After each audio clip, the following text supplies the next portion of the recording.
All right, guys, what's up? Back at it with another video. Today we're going to be talking about whiplash. So I had a friend recently get involved in a car accident, and thank goodness they're okay. But I wanted to talk about whiplash and kind of just say what it is and like how to go about working with it if you have it. So, what is whiplash? It's mainly when you're in a car and you have a collision, and if you collide with somebody, you go from resting and you have the initial impact to put you into extension, and then you hit your seat, you'll hyperextend, and then you have hyperflexion. So impact into like a retropulsion, and then like extension, hyperextension, and hyperflexion.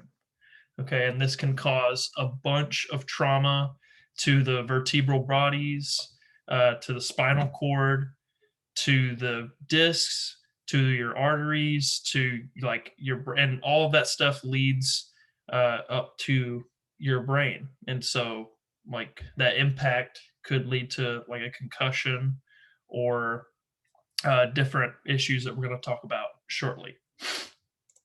So just taking a look at the spine, like your bones, your bones might be affected, but look what's around the bones. You have your intervertebral foramen, which has your spinal cord coming out of it. All right, your dorsal ventral rami, and then look what's right next to your um, your spine, your arteries, right? Like your carotid and your vertebral artery.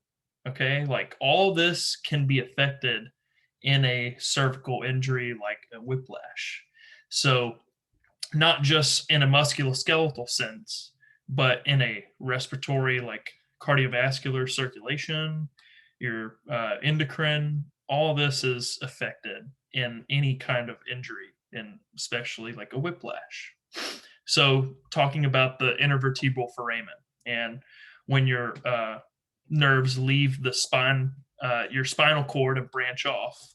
All right, this affects different parts of your body because those nerve branches connect your limbs, your tips of your fingertips, and the tips of your toes all the way up to your brain.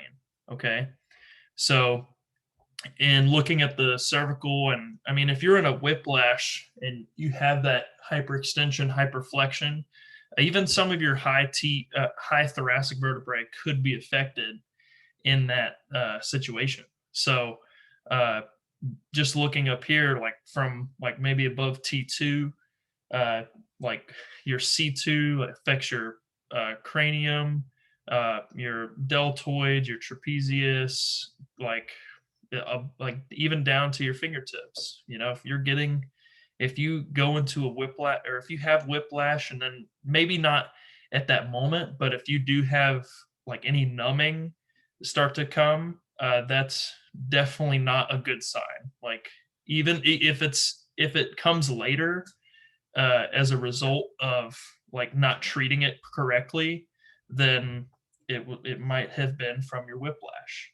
But yeah, if it's acute and you have numbing at your fingertips or any of these portions, this is called a dermatome. We've gone over it in a video, but basically, the dermatome summarizes where these dorsal ventral rami and the plexi, connect or innervate different parts of your limbs and your body. So, if you're having an issue with any part of these areas after your whiplash, definitely get that looked at, and I would definitely be treating and trying to open up that cervical spine and try to reduce that kink in your hose that is your spinal cord, because if one, and having such a high kink up there could affect your brain, and the circulation to the brain, the innervations. So even if it's like if you have something downstream, at least most of the time, uh, nothing upstream is as affected. But if you're having something downstream, that's going to affect lower. Um, so whiplash, not just musculoskeletal. There's an innervative or nerves and circulatory uh, processes that are affected in a whiplash. Yeah, that's the dermatome picture.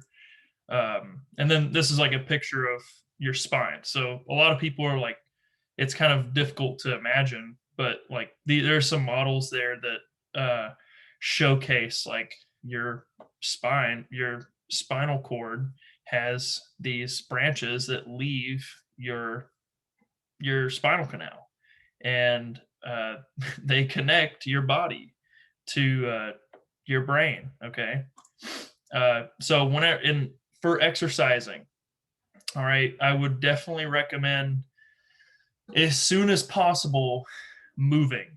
Okay, you want to move.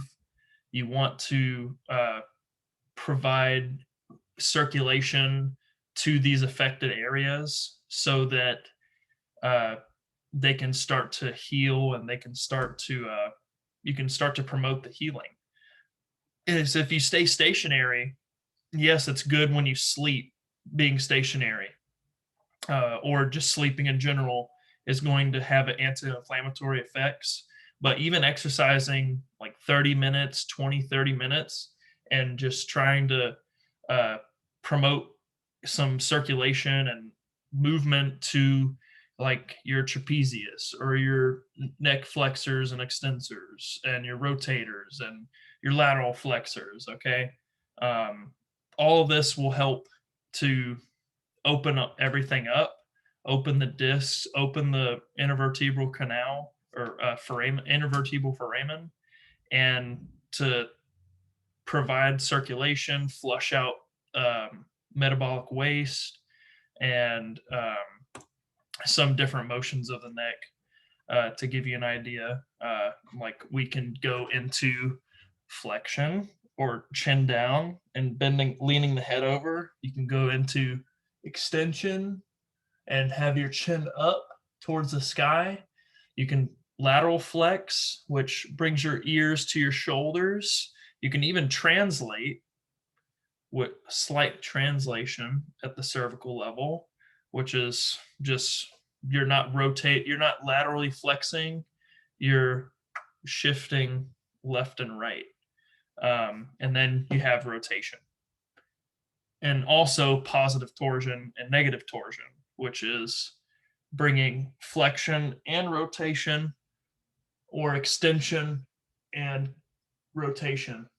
Uh, so there's a lot of movement in the neck, and even just working like reps of body weight. I mean, yeah, if you're working a bunch of reps and just providing like providing a bunch of repetitions to those muscles, um, then that's going to be helpful downstream towards like your fingertips, um, and it could be helpful. Um, what else? Um, yeah, I mean, whiplash is a very serious injury, and you want to start at the base. Yes, you can do more exercises promoting blood flow to like the upper limb or wherever's numb. You can, but I would just start at the base. Start with just body weight, lots of reps, touching your ear to your shoulder, chin down to your sternum, or looking up and chin up, going into extension. Um, and then you can add in like a towel or something like that that could provide some resistance, or is like the goal is to move. The goal isn't uh, the goal is to move and to uh, promote circulation. So I mean, you shouldn't need resistance right from the front, right from the start. I mean, um, so yeah, not just musculoskeletal, circulatory, carotid, vertebral artery, your nerves that leave the intervertebral foramen. And yeah, I mean, and if you promote movement in the cervical spine, then that should help upstream as well. If you release the hose downstream, it should help upstream. Um, so yeah, that's just a little video on whiplash. So thank you for watching.